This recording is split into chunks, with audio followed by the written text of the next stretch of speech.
کھیتیا سرسبز ہے تیری غذا کے واسطے، چاند سورج اور ستارے ہے ضیا کے واسطے، بحر و بر شمس و قمر ماء و شمع کے واسطے، یہ جہاں پوری دنیا، یہ جہاں تیرے لیے ہے اور تو خدا کے واسطے۔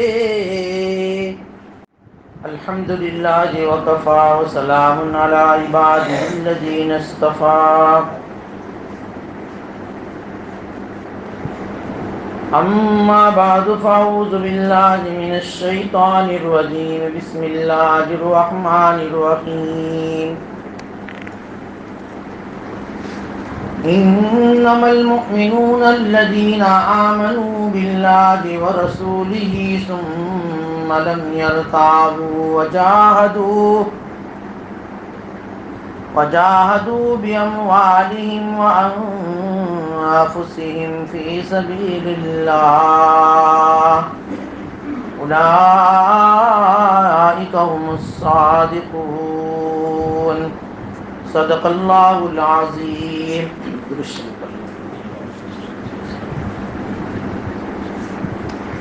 واجب الاحترام بزرگوں،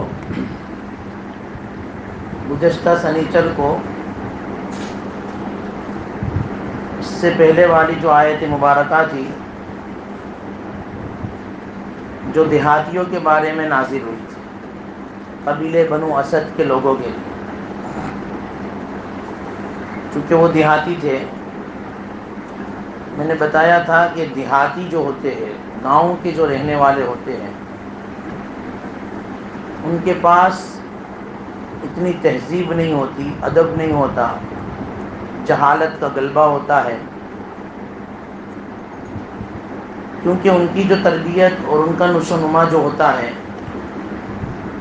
وہ بہت ہی زیادہ جہالت اور بہت ہی زیادہ شدت کے اندر جو ہے ان کی پرورش ہوتی ہے۔ قرآن کریم میں ایک جگہ پر ارشاد فرمایا، الاعراب اشد کفرا و نفاقا و اجدر اللہ یعلم حدود ما انزل اللہ، کہ دیہاتی جو ہوتے ہیں، دیہاتی وہ کفر میں بھی بڑے سخت ہوتے ہیں، نفاق میں بھی بڑے سخت ہوتے ہیں، اور کیونکہ ایک قسم کی ضد ان کے اندر ہوتی ہے جہالت کی بنیاد پر، کہ یہ قبیلے بنو اسد کے لوگ بھی اللہ کے نبی کی خدمت میں آئے تھے، دیہات کے رہنے والے تھے، ایمان کا دعویٰ کرتے تھے، لیکن دل میں دنیا کی لالچ تھی، صدقات، مال غنیمت ان کو حاصل کرنا تھا۔ اللہ کے نبی کی خدمت میں آ کر اپنے ایمان لانے کا احسان جتلانے لگے، اور اس طرح سے کہنے لگے کہ آمنا، ہم تو مومن ہیں۔ آپ کے پاس کتنے لوگ آئے اور کتنوں کو آپ نے ایمان اسلام کی دعوت دی، کتنی محنتیں کرنی پڑی، تب جا کر وہ ایمان قبول کیا۔ ہم تو بغیر آپ کی محنت کے، بغیر کسی دعوت کے ہم آپ پر ایمان لے آئے۔ ابھی وہی آئی اور کہا کہ ولیکن قولوا اسلمنا، ہم کو کہو کہ یہ مت کہے کہ ہم ایمان لائے، یہ کہو کہ ہم اسلام لائے۔ ابھی تو صرف ظاہری لباس پہنا ہے تم نے، مسلمانوں جیسا ابھی تو صرف جو ہے حلیہ بنایا ہے۔ اصل تو ایمان دل کی کیفیات کا نام ہے، تصدیق قلبی کا نام ہے۔ جب ولما يدخل الایمان فی قلوبکم، ایمان جب دلوں کی گہرائی میں داخل ہوتا ہے، پیوست ہوتا ہے، تو اس کی کیفیات ہی کچھ الگ ہوتی ہے۔ جب ایمان دل میں رچ پس جاتا ہے تو پھر اس کے جوارے یہ اعمال سے مزین ہو جاتے ہیں، اس کی لائف ایک دم چینج ہو جاتی ہے۔ کیوں؟ دل میں ایمان آ گیا۔ جیسے ہی دل میں ایمان آتا ہے، زبان کے بول بدل جاتے ہیں، دماغ کی سوچ بدل جاتی ہے، اس کے اعمال سے، اس کی چال ڈھال سے، اس کے رہن سہن سے پتہ چلتا ہے کہ ہاں یہ کوئی ایمان والا جا رہا ہے. ہاں، اس کا دیکھنا، اس کا بولنا، اس کا سوچنا سب جو ہے شریعت کی حدود میں آ جاتا ہے. اس لیے کہا کہ جب ایمان دلوں میں رچ پس جائے گا اور جب ایمان دلوں کی گہرائی میں اتر جائے گا، پھر اس کی زبان سے غیبت نہیں نکلے گی، پھر وہ کسی کا مذاق نہیں اڑائے گا، وہ کسی کے بارے میں بدگمانیاں نہیں کرے گا. یہ جو ہمارا اصول حجرات میں بیان کی ہے، آگے سے چل رہی ہے نا بات. یہ زندگی گزارنے کے جو اصول ہے اور معاشرے کے اندر جو برائیاں پھیلتی ہے، جس سے جھگڑے وجود میں آتے ہیں، یہ مذاق کرنے سے، بدگمانیاں کرنے سے، غیبتیں کرنے سے، ایک کو اپنے سے حقیر اور ذلیل سمجھنے سے، اپنے آپ کو اس سے برتر سمجھ، یہ ساری برائیاں ہیں جس سے معاشرے میں جھگڑے فساد ہوتے ہیں. یہ ساری برائیوں سے آدمی کب بچے گا؟ وَلَمَّا يَدْخُلِ الْإِيمَانُ فِي قُلُوبِهِمْ. ایمان جب دل کی گہرائی میں اترے گا، سارے اعمال اس کے درست ہو جائیں گے. پھر آگے اللہ نے فرمایا وَإِن تُطِيعُوا اللَّهَ وَرَسُولَهُ، اگر وہ اللہ کی اطاعت کر لیتے، یہ دیہاتی جو آپ کے پاس آئے ہیں، اگر وہ اطاعت خداوندی کے ساتھ اپنے آپ کو مزین کر لیتے، رسول کی سنت اور شریعت کو اپنا لیتے، لم یلدکم من اعمالکم شیئا، تو تمہارے اعمال میں سے ہم کچھ بھی کم نہ کرتے. تمہارے اعمال کا پورا پورا بدلہ اللہ تعالیٰ دیتے ہیں، دنیا میں بھی آخرت میں. لیکن شرط یہ ہے کہ تمہارا زبان کا بول، تمہاری دل کی سوچ، تمہاری حرکت، تمہاری نیت، یہ سب خالص ہونی چاہیے. یہ نہیں کہ کلمہ پڑھ لیں گے اور صدقات کا مال بہت آیا ہے، اس میں حصہ بھی مل جائے گا، نیت میں خطرہ تھا تو کچھ بھی نہیں ملے گا. ہاں، کچھ بھی نہیں ملے گا. نفاق ہو یا دین میں جو ہے نیت الگ ہو، اللہ تبارک و تعالیٰ اس پر فیصلہ نہیں فرماتے. بہت بہت آدمی پچھتاتا ہے. اس لیے وَإِن تُطِيعُوا اللَّهَ وَرَسُولَهُ، اللہ کی اطاعت، اس کے رسول کی اطاعت، یہ دونوں چیزیں ضروری ہیں. اطاعت خداوندی بھی ضروری ہے اور سنت نبوی اور رسول کی اطاعت بھی ضروری ہے. یہ دونوں چیزیں بہت ضروری ہے، کیونکہ ہم جو ہے دنیا میں آئے ہیں اللہ کے فضل سے آئے ہیں. اللہ کے بہت سارے انعامات ہیں، جیسے گزشتہ بھی میں نے بتایا تھا، ایک مکان اور مکین کی مثال دی تھی. اللہ نے ساری ضرورتیں انسان کے لیے مہیا کر دی ہیں اور پھر دنیا میں اس کو بھیجا ہے. کیوں؟ اپنی عبادت کے لیے، اطاعت کے لیے. ورنہ دنیا کی ساری چیزیں تمہاری محتاج ہیں، تمہارے کام میں لگی ہوئی ہیں. ہاں، کہ کھیتیاں سرسبز ہے تیری غذا کے واسطے، میں نے بتایا تھا یہ جتنی بھی لہلاتی ہے نا بھائی، ویجیٹیبلز ہے اور یہ پھل فروٹ ہے، یہ سب کس کے لیے ہے؟ انسان ہی کے لیے تو ہے. کہ کھیتیاں سرسبز ہے تیری غذا کے واسطے، چاند سورج اور ستارے ہے ضیاء کے واسطے، بحر و بر شمس و قمر ماء و شمع کے واسطے. یہ جہاں پوری دنیا، یہ جہاں تیرے لیے ہے اور تو خدا کے واسطے. پوری دنیا تمہاری خدمت کے لیے ہے بھائی.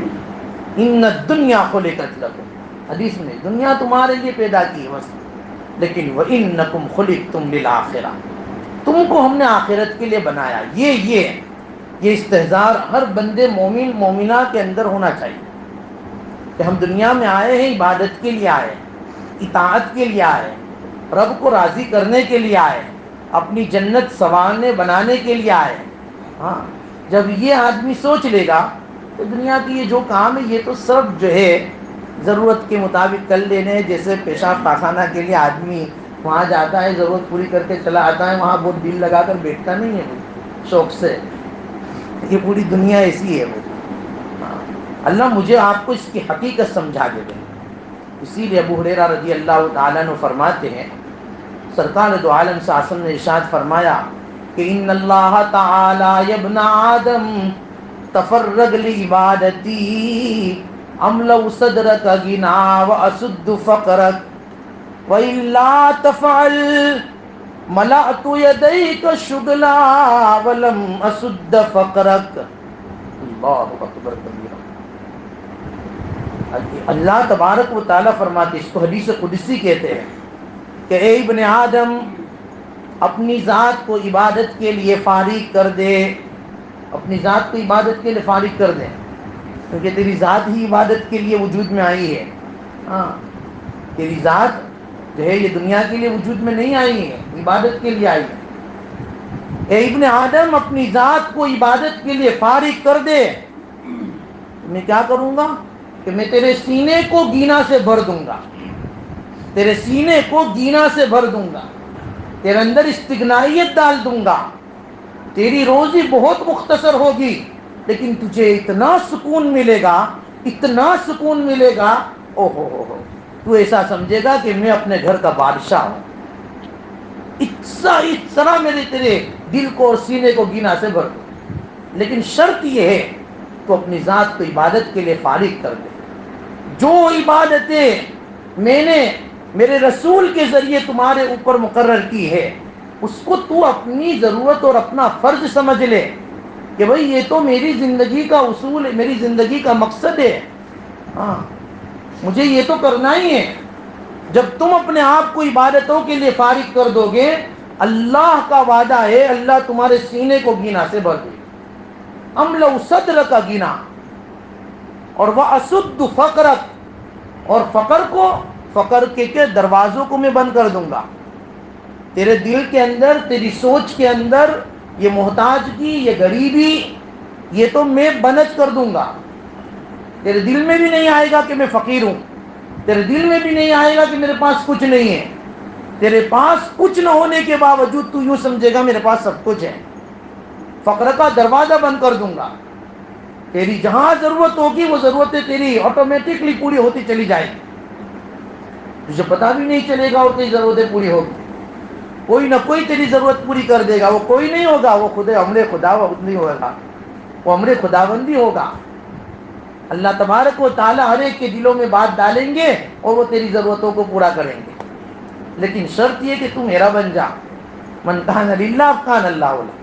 اللہ کے ہو جاؤ پھر اللہ تمہارا ہوگا، اور جب اللہ تمہارا ہوگا اللہ کی پوری کائنات، پوری مخلوق تمہاری. لیکن آگے کہتے وَإِلَّا تَفْعَلْ، اگر تو نے ایسا نہیں کیا، میں نے پیدا تو تجھے اپنی اطاعت، اپنی عبادت، اپنی بندگی کے لیے کیا تھا، لیکن اگر تو نے ایسا نہیں کیا ملأت یدیک شغلا، میں تیرے دونوں ہاتھوں کو مشغولی سے بھر دوں گا.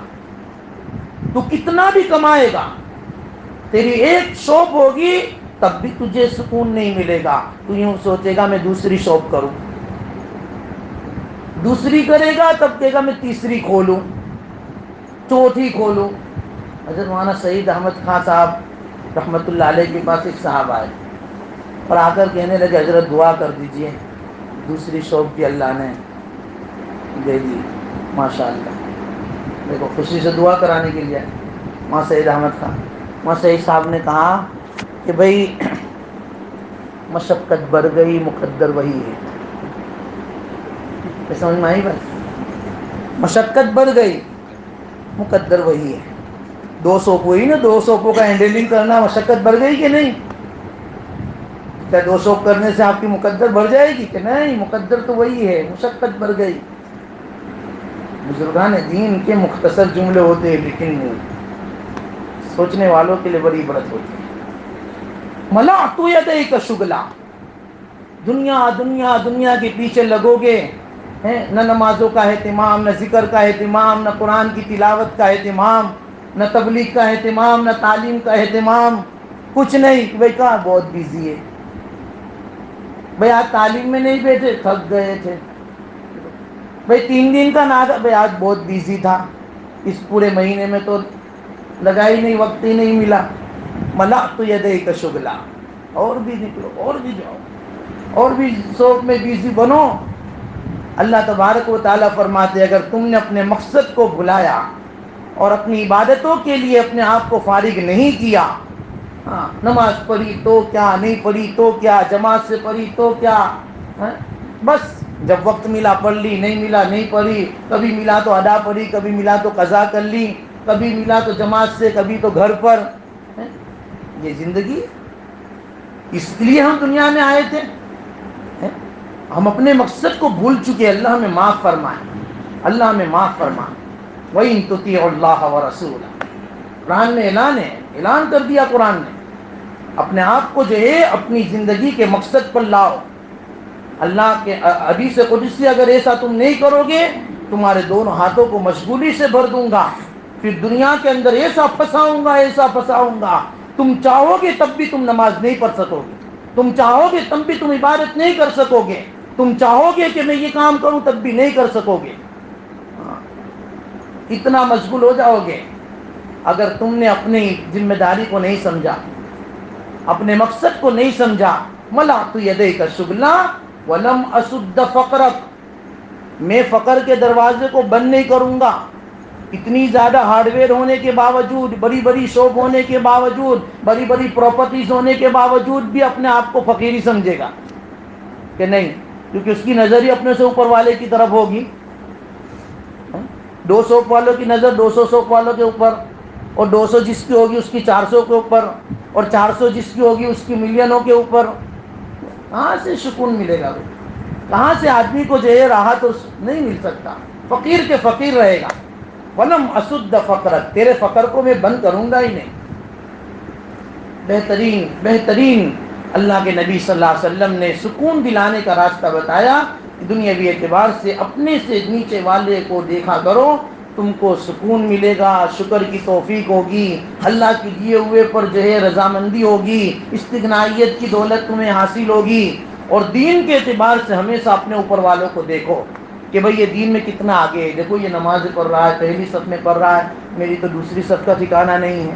یہ تو جو ہے جماعت سے پڑھ رہا ہے, میں تو جماعت بھی نہیں میری آ رہی ہے. بھائی یہ تہجد پڑھ رہا ہے, میری تہجد جا رہی ہے. یہ اوابین پڑھ رہا ہے, یہ اشراق پڑھ رہا ہے, یہ چاش پڑھ رہا ہے. یہ اعمال میں کتنا آگے ہے اور میں کتنا پیچھے ہوں. میں کتنا پیچھے ہوں. کیا مجھے مرنا نہیں؟ کیا مجھے دنیا نہیں چھوڑنی ہے؟ بس دنیا میں رہنا ہے. یہ کب تک دنیا ہمارے ساتھ دے گی بھائی؟ اصل تو آخرت ہے, اصل تو اعمال ہے, اصل تو یہ چیزیں ہیں جس کو ہم کر رہے ہیں. اگر اس میں ہم نے اپنوں سے آگے والوں کو نہ دیکھ کر اپنے آپ کو نہیں بنایا تو کب بناؤ گے؟ کب؟ یہ زندگی کے جو اوقات اللہ نے دیے ہیں بڑے قیمتی ہیں. اللہ ہماری حفاظت فرمائے اور اللہ ہمیں صحیح سمجھ عطا فرمائے. حدیث قدسی ایک دوسری بھی ہے, ابو ہریرہ ہی راوی ہے. ابو ہریرہ فرماتے ہیں کہ اللہ کے نبی صلی اللہ علیہ وسلم نے فرمایا کہ اللہ فرماتے, قال ربکم, تمہارے رب فرماتے ہیں کہ لو ان عبدی اطاعونی, اگر میرے بندے میری اطاعت کرے, میری فرما برداری کرے, میرا کہا مانے, میں نے جو کہا اس کے مطابق زندگی گزارے, تو میں لاسقیتم المطر باللیل, میں رات کو بارش برساؤں. بارش کب برساؤں؟ رات کو برساؤں. اور واطلعت علیہم الشمس بالنہار, اور دین میں جب میرے بندے سو کر اٹھے تو سورج نکال کر ایک دم دھوپ جو ہے پوری فضا میں قائم کر دوں تاکہ میرے بندوں کو بالکل تکلیف نہ ہو, بالکل تکلیف نہ ہو. وَلَمْ أُسْمِعْهُمْ صَوْتَ الرَّعْدِ, اور بارش بھی رات کو ایسا برساؤں کہ بجلی کی آواز تک ان کے کانوں میں نہ آئے, ایک دم کوائٹ. صبح میں اٹھ کے دیکھے تو ماشاءاللہ بہت بارش, پتہ بھی نہ چل.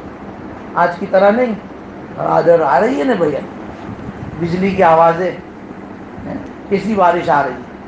یہ ساری فضائیں, یہ سارے موسم, یہ سارے ویدرز, یہ سب بتا رہے ہیں کہ ہمارا رب ہم سے ناراض ہے. جب رب راضی ہوتا ہے تو اللہ کے نبی صلی اللہ علیہ وسلم فرماتے, خود اللہ یہ فرماتے ہیں, بارش رات کے وقت ہو, بالکل کوائٹ بارش ہو, بجلی کی آواز بھی نہ ہو, اور دین میں تو کہ دھوپ ہو. کب؟ لو ان عبدی اطاعونی, جب میرے بندے میرا کہا مانیں, میرے بندے میرے کہا مانیں گے تو میں ان کے ساتھ یہ معاملہ کروں. یہ تو دنیا کا معاملہ. آخرت میں تو کہ وَإِنَّمَا تُوَفَّوْنَ أُجُورَكُمْ يَوْمَ الْقِيَامَةِ, قیامت کے دن تو اتنا اجر دوں گا, اتنا اجر دوں گا کہ ان کو پتہ بھی نہیں چلے گا. ان کو یہ او ہو اتنا سب میری اطاعت پر، میری فرما برداری پر، میری عبادت پر قیامت کے دن اللہ تبارک و تعالی انعام دیں گے، وہ اس کا تو کوئی حساب نہیں۔ حدیث میں آتا ہے کہ اللہ کے نبی صلی اللہ علیہ وسلم نے فرمایا کہ جب مجھے معراج کرائی گئی تو مجھے ایک حور دکھائی گئی کہ جس کی پیشانی سورج اور بلکہ چاند سے زیادہ چمکدار، 130 جو ہے ہاتھ جو ہے لمبی وہ عورت حور، اور اس کے بال بھی اتنے زیادہ کہ بھائی 70,000 تو صرف اس کے بال کی چوٹیاں تھیں۔ اور پھر اور خوبصورتی اللہ کے نبی صلی اللہ علیہ وسلم نے اس حور کی بیان کر کے فرمایا کہ میں نے اس کی پیشانی پر دیکھا تو 2 سطریں لکھی ہوئی تھی۔ السطر الاول، پہلی سطر پر لکھا تھا بسم اللہ الرحمن الرحیم، اور دوسری سطر پر یہ لکھا تھا کہ بھئی یہ جو ہے حور، یہ حور اس شخص کے لیے ہے کہ جو میرے رب کی اطاعت کے ساتھ زندگی گزارے۔ یہ حور اس کے لیے ہے جو شخص میرے رب کی اطاعت کے ساتھ زندگی گزارے، یہ اس کے لیے ہے۔ جبرائیل علیہ السلام نے آ کر کہا یا رسول اللہ، یہ حور آپ کے لیے بھی ہے اور آپ کی امت کے لیے بھی ایسی ہی حوروں کا اللہ نے انتظام کر رکھا ہے کہ ما لا عین رأت، جو کسی آنکھ نے دیکھی نہیں ہوگی، کسی کان نے اس کی تعریف سنی نہیں ہوگی، اور کوئی دل اس کا تصور نہیں کر سکتا۔ ایسی نعمتیں تیار ہے اور ایسی حوریں بھی تیار ہیں اللہ تبارک و تعالیٰ نے ان لوگوں کے لیے جو رب چاہی زندگی گزار کر گئے ہوں گے، ان کے لیے۔ اس لیے بزرگوں، دنیا میں بھی اللہ دیں گے انعام، آخرت میں بھی دیں گے۔ اللہ ہماری غفلتوں کو دور فرماوے۔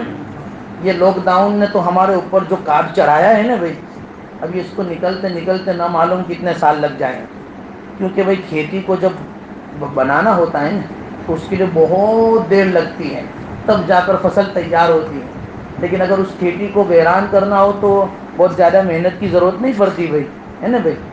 یہ جو ہے ہماری دلوں کی کھیتیاں ویران ہو چکی ہے، اور اس کو ایسا کاٹ لگائے کہ اب اس کو صاف کرنا ہی بڑا مشکل ہے۔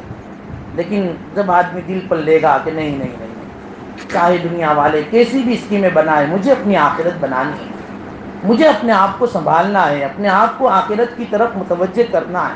اللہ تعالیٰ نے قرآن میں اعلان کر دیا جو بھی اللہ اور اس کے رسول کی اطاعت کرے گا تمہارے اعمال میں سے اللہ کچھ بھی کم نہیں کریں گے، پورا پورا اللہ بدلا دیں گے۔ فَمَن يَعْمَلْ مِثْقَالَ ذَرَّةٍ خَيْرًا يَرَهُ۔ یہ قرآن کی بہت عظیم آیت ہے، ایسی زبردست آیت ہے جو انسان کو جھنجھوڑ دیتی ہیں کہ اللہ کیسا انصاف کریں گے قیامت کے دن کہ ذرہ برابر بھی نیکی ہوگی اس کا بدلہ دیں گے۔ وَمَن يَعْمَلْ مِثْقَالَ ذَرَّةٍ شَرًّا يَرَهُ، اور برائی ہوگی وہ بھی تمہارے سامنے آ جائے گی۔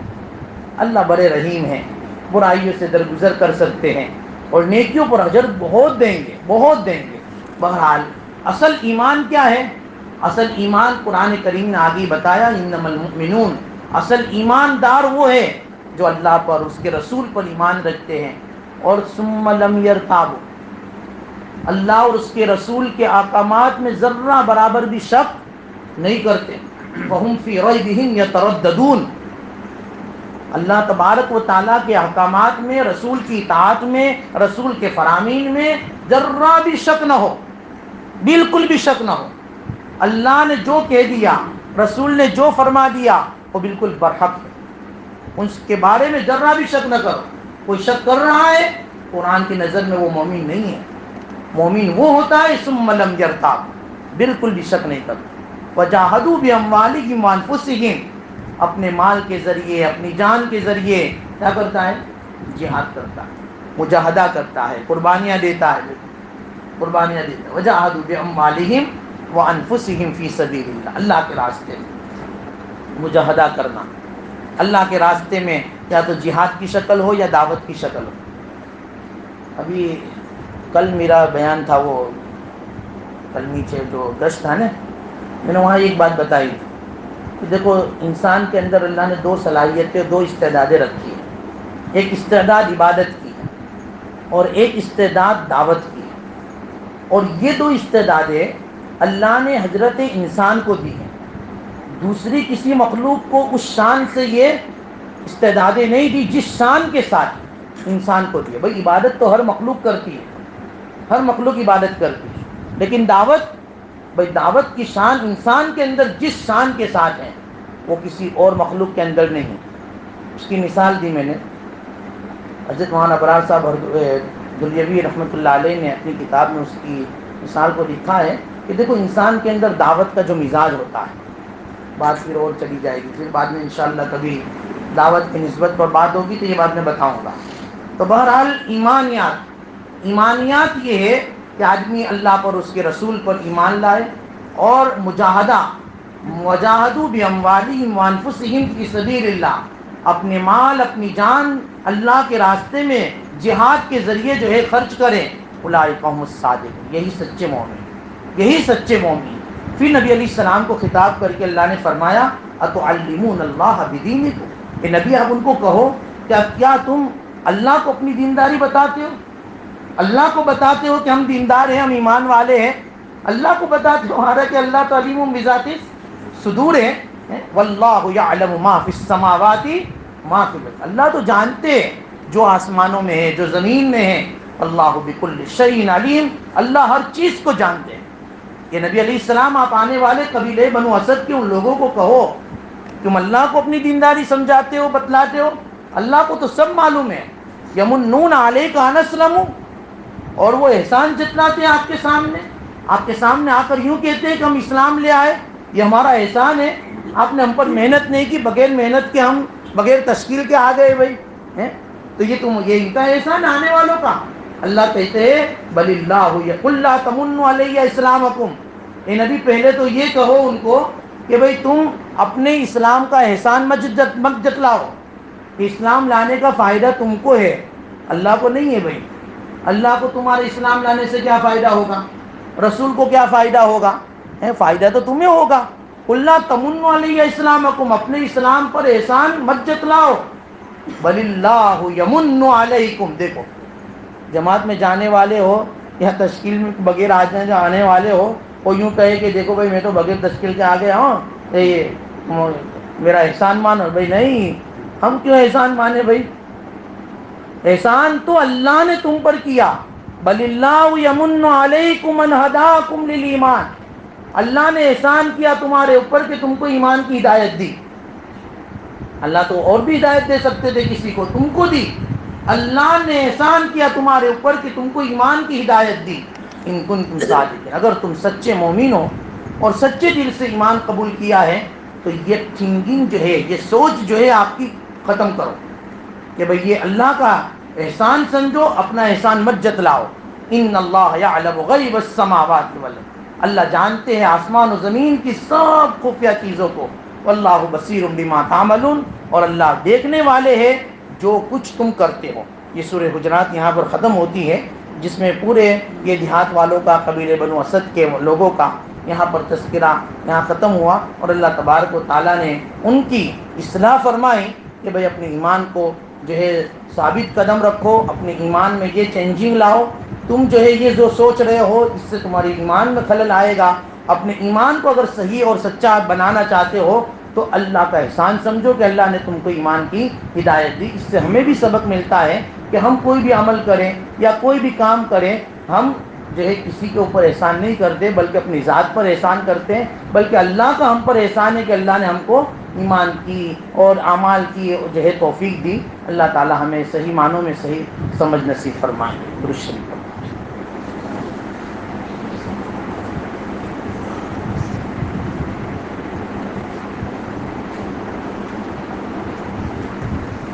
بسم اللہ الرحمن الرحیم. الحمد للہ رب العالمین والعاقبۃ للمتقین والصلاة والسلام علی سید الانبیاء والمرسلین. اللہم لک الحمد کما ینبغی لجلال وجہک وعظیم سلطانک.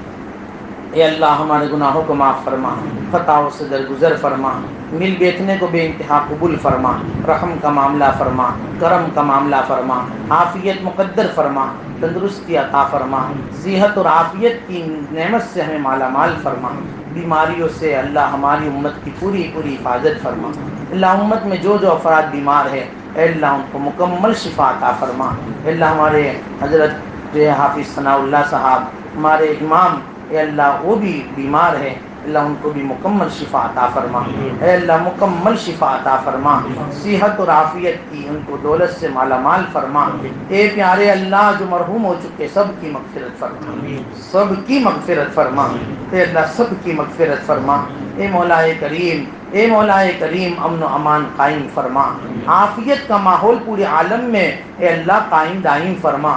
یہ وبا، یہ بلا، یہ بیماری اے اللہ جو پورے عالم میں پھیلی ہوئی ہے اے میرے اللہ اس کو ختم فرما، اے اللہ اس کو ختم فرما، اے اللہ اس کو ختم فرما۔ آئندہ ہماری نسلوں کی حفاظت فرما، اے اللہ ہماری نسلوں کی حفاظت فرما، ایمان کامل کی دولت سے مالا مال فرما، اعمال صالحہ کا شوق پیدا فرما، اور اے اللہ گناہوں کی نفرت ہمارے دلوں میں پیدا فرما۔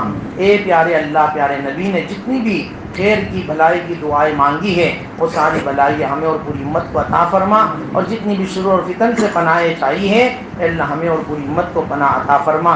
اللہم ربنا تقبل منا انک انت السمیع العلیم وتب علینا انک انت التواب الرحیم۔ صلی اللہ تعالی علی خیر خلقہ محمد و آلہ و اصحابہ اجمعین۔